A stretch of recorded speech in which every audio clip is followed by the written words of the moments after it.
श्री गुरु ग्रंथ साहब।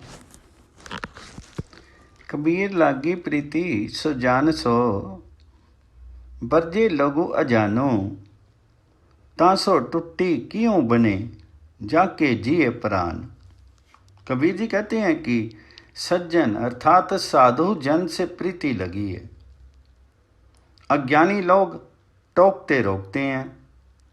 वे क्या जाने कि यदि उससे टूट गई जिसका सब जीव प्राण है तो फिर कभी बन नहीं सकेगी। कबीर लागी प्रीति सो जान सो, बरजे लोगु अजानू, ता स्यों टुट्टी क्यों बने जाके जिए प्राण। कबीर जी कहते हैं कि महलों मकानों से प्रेम करके क्यों बंधनों में मरते हो। तुम्हारे हाथ तो अंततः 3.5 हाथ धरती लगेगी। बहुत ले लोगे तो 4.25 हाथ मिल जाएगी। फिर अधिक से अधिक संग्रह करने में तल्लीन रहने का क्या लाभ है। कबीर कोठे मंडप हेतु करी काहे मरो सवारी, काजू 3.5 हाथ तनी ता 4.25। कबीर जी कहते हैं कि यदि मैं चिंता करूं भी तो मेरी चिंता से क्या होता है। मेरी चिंता तो स्वयं परमात्मा करता है और जो मेरे लिए उपयुक्त होता है वैसी व्यवस्था कर देता है। वह सब मेरे लिए नहीं हो सकता, मेरे किए नहीं हो सकता, सब उसी की व्यवस्था है। कबीर जो मैं चितवूं ना करे किया मेरे चितवे होई, अपना चितविया हरि करे जो मेरे चित ना होई। चिंता भी उसी की देन है। जी में आता है तो वह स्वयं निश्चिंत भी कर देता है। गुरु नानक जी कहते हैं कि जो सबका संरक्षक है उसी का गुण गाओ, जैसा उचित होगा वह अपने आप करेगा। चिंता भी आपी कराईसी, अचिंतु भी आपे देई, नानक सो सलाइए जे सबना सार करे। मेला 5वां। कबीर रामू ना चेत्यो, फिर आ लालच माई, पाप करन ता मरी गया, ओद पुणी खिन माई। कबीर जी कहते हैं कि मनुष्य लोभ में बावरा हुआ रहता है, राम नाम का स्मरण नहीं करता है। पाप करते करते आयु शीघ्र ही पूरी हो जाती है और इसी भाग दौड़ में वह मर जाता है। प्रभु राम प्रभु हरि जपने को अवसर ही नहीं निकाल पाता। पाप करंता मरी गया, औद पुनि खिन माई। कबीर जी कहते हैं कि शीर मिट्टी के कच्चे बर्तन के समान है, बहुत ही कच्ची धातु का बना है। यदि इसे बचाए रखना है तो राम नाम हरि नाम का स्मरण करो, अन्यथा इसे नाश तो हो ही जाना है। कबीर काया काची, घर भी केवल काची तातू, सब तू रखी ता राम भजू नाई, ता मिठी बात। कबीर कैसो कैसो कुकिए, ना सोइए असार, राती दिवस के कुकने कबू के सुनने पुकार। कबीर जी कहती हैं कि बेफिक्र होकर के मत सोवो, निरंतर प्रभु की पुकार, केशव केशव का पहरा दो। कबीर केसो केसो कुकिए, ना सोइए असार। रात दिन पुकार करने से कभी तो केशव स्वयं हमारी पुकार सुन लेगा। राति दिवस के कुकने कभी के सुनने पुकार, कबीर केसो केसो कुकिए ना सोइए सार। कबीर जी कहते हैं शीर कदरी वन के समान है, मन मस्त हाथी की तरह इसे कुचल रहा है। इस पर केवल प्रभु नाम का अंकुश संभव है जो किसी पूर्ण संत रूपी पार लगाने वालों के पास होता है। कबीर काया कजली बनो पया मनु कुंचरु मेय मतु अंकसो ज्ञानु रत्नु है खेवटु बिरला संतु। कबीर राम रत्नु मुखो कोठरी पारख आगे खोली, कोई आई मिलोगो गाहकी लेगो महंगे मोली। कबीर जी कहते हैं कि प्रभु रत्न को धारण करने वाली मुख रूपी थैली किसी पारखी के सामने ही खोलो। यदि कोई ठीक गायकी आ मिली तो ये रत्न पदार्थ महंगे मोल पर बिकेगा। कोई आई मिलोगे गाकी लेगो महंगे मोली, कबीर राम रत्न मुखो कोठरी पारख आगे खोली। कबीर जी कहते हैं कि मनुष्य परिवार की सेना पालता मर जाता है, परमात्मा हरि का नाम जपने का समय ही उसको नहीं मिलता। इस धंधे में लगा हुआ चुक जाता है, बाहर पता भी नहीं चलता कि मनुष्य ने कुछ किया भी या नहीं। कबीर राम नामो जानियो नहीं, पालियो कटको कुटुंबो धंधे की मई मरी गयो बार पई न बंद। कबीर जी कहते हैं कि मनुष्य की आयु आंख के स्फुरन में पल पल करके बीत जाती है। मन दुनिया के जंजाल से मुक्त नहीं हो पाता है और यमराज की ओर से निमंत्रण ना पहुंचता है। कबीर आखी केरे माटके पलु पलु गई बिहाई, मनु जंजालू ना छोड़ी जम दिया दमामा आई। कबीर जी कहते हैं कि राम पेड़ के समान है और वैराग्य उस पेड़ का फल है। साधुजन पेड़ की छाया हैं जो सब वाद विवाद छोड़ करके राम रूपी पेड़ का फल चखते हैं और उसी की शरण में पड़े रहते हैं। कबीर तरवर रूपी रामू है, फल रूपी वैरागो, छाया रूपी साधु है जिन्नी तजिया वाद विवादु। कबीर ऐसा बीजू बोई 12 मास फलंत, शीतल छाया महिर फल पंखी केल करंत। कबीर जी कहते हैं कि ऐसा बीज बो जिससे 12 मासी फल प्राप्त हो, अर्थात जीवन सदा सुखी रहे।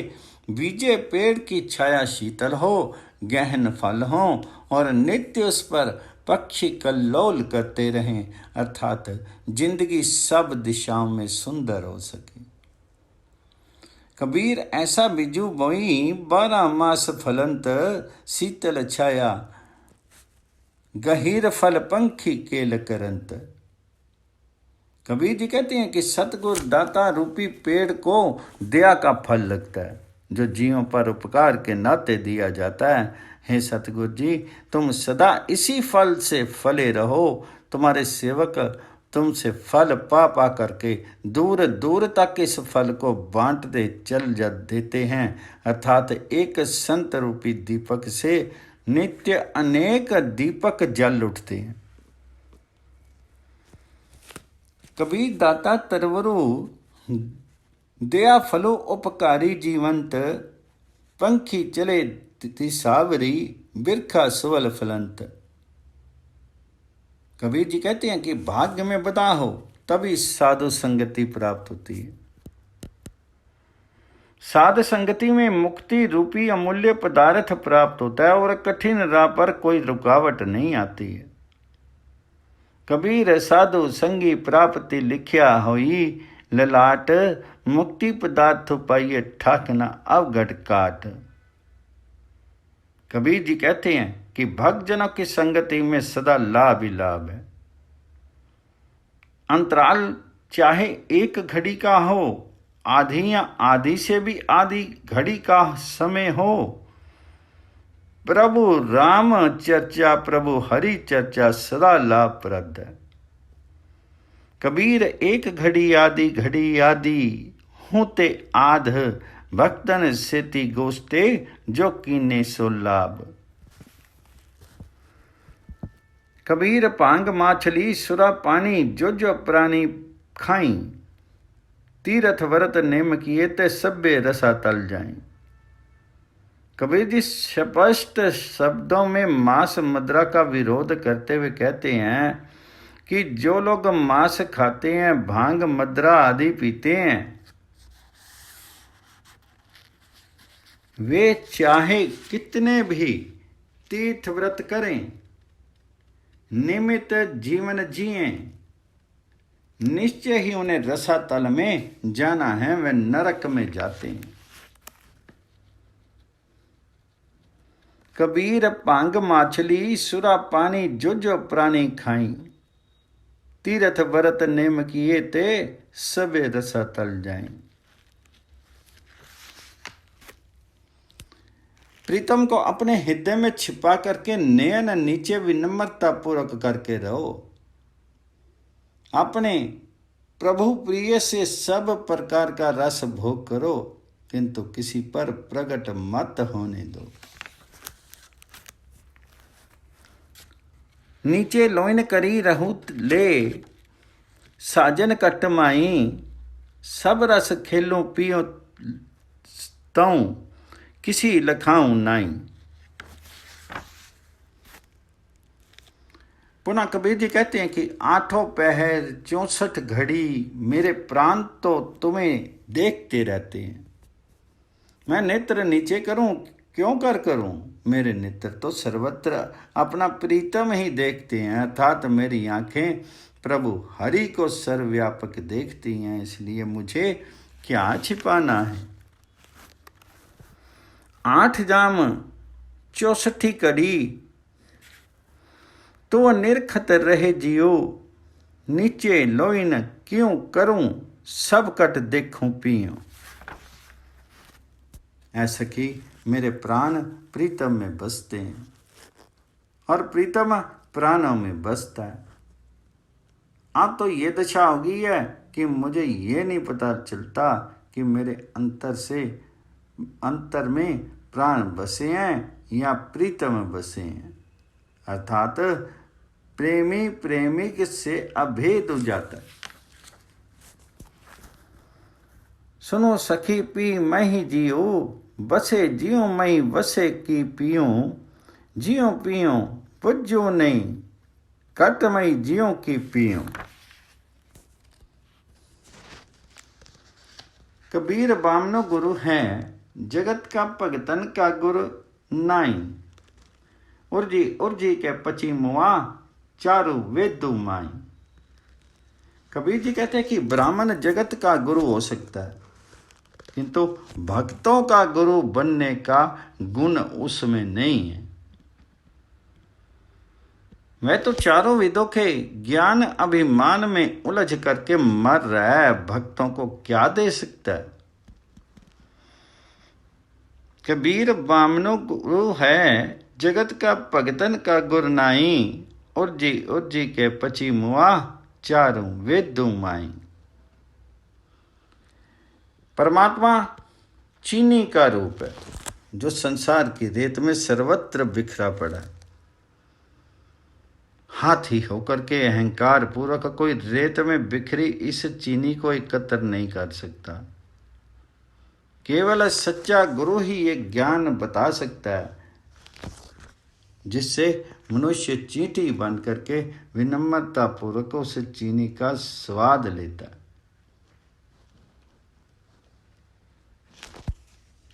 हरि है खांडू रेत में ही बिखरी आथी, चुनी नक जाई, कहे कबीर गुरी परी बुझाई, कीटी होई के खाई।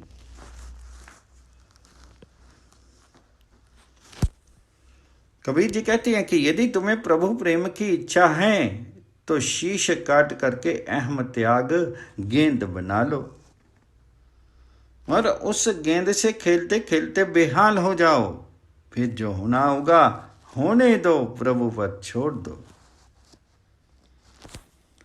कबीर जो तू ही साध पिरम की शिशु, काटी करी गोई, खेलत खेलत हाल करी जो, किछु होई ता होई। कबीर जी कहते हैं कि यदि तुम्हें प्रभु प्रेम की इच्छा है तो सच्चे पक्के गुरु के सहारे ये खेल खेलो। कच्ची सरसों को पेरने से न तेल निकलता है, न खली ही बनती है। अर्थात कच्चा तेल ना प्रेमल होता है और ना फलदायी होता है। कबीर जो तू ही साध प्रेम की, पाके खेती खेलो, काची सरसों पे लिखे, ना खली पई ना तेलो।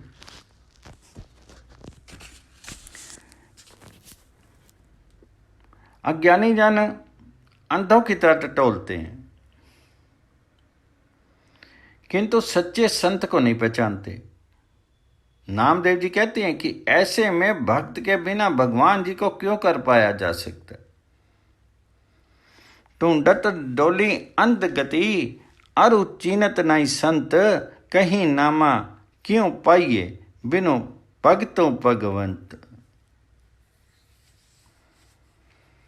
जो मनुष्य प्रभु सा हीरा छोड़ करके अन्य जन की आशा करते हैं, वे निश्चय ही दोजख अर्थात नरक में जाएंगे। संत रविदास ने ऐसा कथन सत्य ही किया।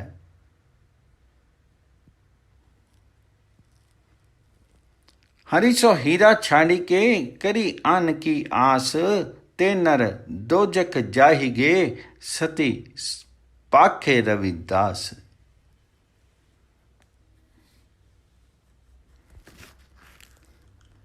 कबीर जी कहते हैं कि यदि गृहस्थी जीवन को अपनाया है तो धर्म कर्म करो, अन्यथा वैराग्य जीवन को अपना लो। जो वैरागी होकर भी बंधन पालता है वह तो दुर्भाग्यशाली है ही। कबीर ज्यों गृह करी ता धर्मों करूं, नाई ना करो वैरागो, वैरागी बंधनो करे ताको वड्डो अभागो।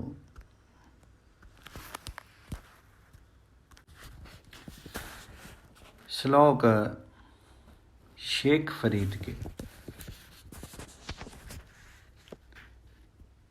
एक कमकार सतगुर प्रसादी, जितु दिहाड़े धनवंतरी, साहे ले लिखाई, मलकू जी कन्नी सुनिंदा, मुंह दिखा ले आ, जिंदू निमानी कढ़िया, हड्डा को कड़काई, साहे लिखे न चलनी, जिद्दो को समझाई। जिद्दो बूटी मरनु वरू ले, जासी पर नाई, अपन अथी जो लिखे, के गली लगे ताई। बालो निक्की पुरस लात, कन्नी ना सुनाया, फरीदा किड़ी पव दिया, खड़ा ना आप मुहाई। फरीद जी कहते हैं कि जिस दिन मनुष्य रूप स्त्री का विवाह है, वे मुहूर्त लगन निश्चित है। अर्थात तो मनुष्य के जन्म लेते ही उसकी मौत का दिन भी निश्चित हो जाता है। जिस मृत्यु के दूत के बारे में कानों से सुना होता है, वह आकर के मुंह दिखाता है। जैसे स्त्री ने अपने वर के संबंध में बातें सुनी होती हैं, विवाह के दिन वह उसका मुंह देखती है। बेचारी जीवात्मा को हड्डियों को खड़खड़ाहट शीर से अलग किए जाता है। इस अवसर के लिए पहले से ही जीवात्मा को समझा लो कि मुहूर्त नहीं टलता, मुहूर्त नहीं टलता है, यथा अवसर चलना ही होगा। जैसे माता पिता कन्या को विवाह की बात बताते और मानसिक तौर से तैयार करते हैं, जीवात्मा रूपी दुल्हन को यमदूत रूपी दूल्हे को निश्चित ही ब्याह करके ले जाना है। अपने हाथों जीवात्मा को विदा करके ये शेर फिर दौड़ करके किसके गले लग गया। उस समय की सत्या जाने के बाद क्या वह किसी की शरण में जा सकता है? ऐ मनुष्य, क्या तुमने कानों से नहीं सुना कि नरक की अग्नि पर बना पुल पुल सिरात बाल से ही सूक्ष्म है। नीचे कानों में नरक की आवाजें आती हैं। फ्रीज जी कहते हैं कि इसलिए मनुष्य, तुम अपने को यहाँ खड़े खड़े मत लुटाओ, अर्थात भोग विलास से पढ़ करके आत्म नाश मत करो। बाल्हों निक्की पुरस लात कन्नी न सुनी आई, फरीदा किड़ी पाउंदियां खड़ा न आप महाई। फरीद जी कहते हैं कि परमात्मा के द्वार पर दरवेश अर्थात फकीर बनना बड़ा कठिन है। मैं तो संसार की भांति चल रहा हूँ। मैंने संसारता की गठड़ी बांध करके उस उधर रखी है। अब मैं इसे कहाँ और कैसे छोड़ आऊँ, अर्थात दुनियादारी से छुटकारा कैसे पाऊँ।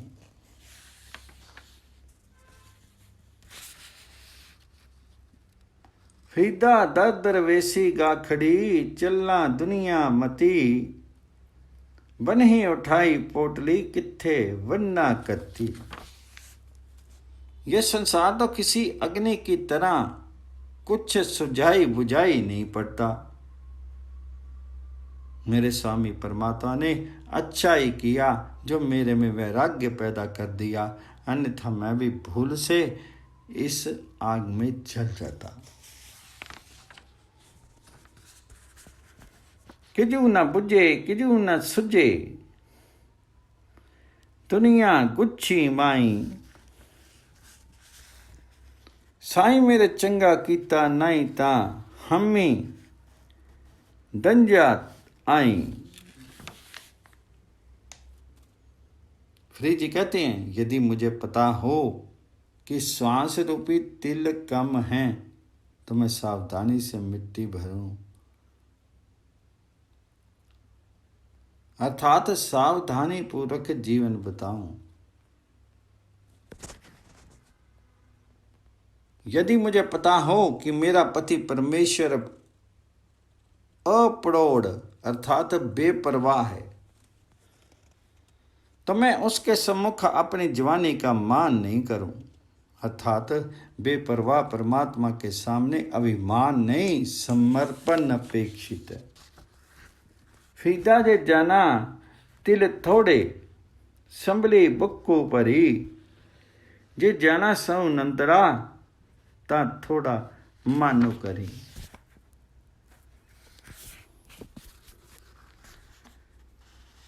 जे जाना लड्डू छीजना, पीढ़ी पाई गंडी, ते जेवड़ू में नाई को सब जगू डिठा हंटी। यदि मुझे विदित होता कि दामन कमजोर है, फट जाएगा, तो मैं मजबूत गांठ लगाता, प्रभु से प्रेम का दामन पकड़ करके उसे मजबूती से अपना लेता। क्योंकि मैंने घूम फिर करके सब संसार परख लिया कि वास्तव में है प्रभु जी, तुमसे बड़ा अन्य कोई नहीं है। ते जेवड़ू में नाई को सब जगो डिठा हडी। हे फरीदा, यदि तुम अकल लतीफ सूक्ष्म बुद्धि हो तो काले लेख मत लिखो, अर्थात जीवन में अज्ञान का अंधेरा ना होने दो, बल्कि अपने आंचल में मुंह छिपा करके और गर्दन झुका करके देखो कि तुम्हारे कर्म कैसे हैं।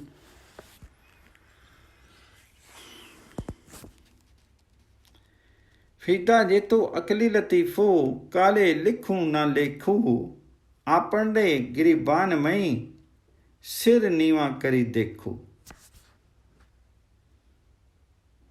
फरीद जी अपने को संबोधन करते हुए कहते हैं कि यदि कोई तुझे मुक्के भी मारे तो बदले में तुम उसे मत मारो, बल्कि उसके पैर चूम करके अपने घर लौट आओ। भाव ये है कि बदले की चेतना की जगह विनम्रता अपना लो। फीदा जो मैं मारनी मुखिया तिना न मारे कुमी आपने करी जाइए पैर तिना दे चुम्मी। फरीद जी कहते हैं कि जब कमाई करने का समय था, अच्छे कर्मों की कमाई, तब तुम दुनियादारी के चक्कर में रहे, मोह माया में फंसे रहे। अब तो मौत की नींव पक्की हो गई है, अर्थात सांस पूरी हो गई है, तैयारी पूरी है, बस अब तो चल ही देना।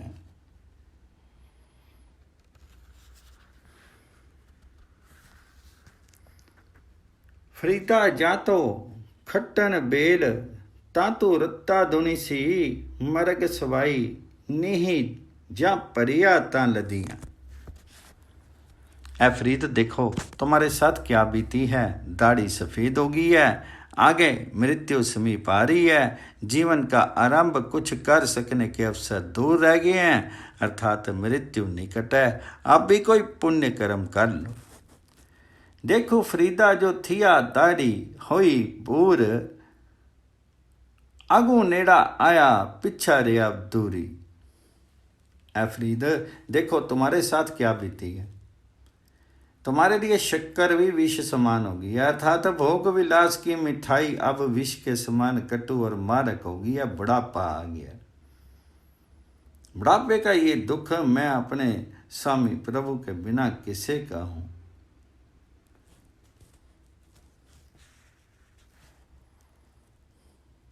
देखो फरीका जे थिया सकर होई विसो साईं बांजू अपने वेदन कहिए किसो। फरीद जी कहते हैं कि मेरी आंखों की ज्योति देख देख करके दुनियावी चीज़ों को मंद पड़ गई है, कानों की श्रवण शक्ति सुन सुन करके दुनिया की बातें बुझ गई हैं। ये शीर रूपी खेती अब पक रही है, तभी तो धीरे धीरे अपना पूरा रंग ही बदल रही है। फरीदा अखी देखी पोतनियां सुनी सुनी रीने कन साख पकती आया होर करेंदी वन। फरीद जी कहते हैं कि जिसने यौवन में काले बालों से इश्क प्यार नहीं किया वह बुढ़ापे में क्या प्रेम करेगा, अर्थात जवानी में प्रभु नाम नहीं जपा तो अब बुढ़ापे में क्या संभव है। अच्छा है यदि तुम स्वामी से प्रीति करो, उसके परिणाम से सब भी नित्य नवीन आनंद मिलेगा। परमात्मा से प्यार करने वाला नित्य नवीनता अनुभव करता है, उस पर बुढ़ापे का निराशाजनक प्रभाव नहीं होता है। फीदा काली जिन्ना न राविया तौली रावे कोई करी साई सो पिर हड़ी रंगू नवेला होई।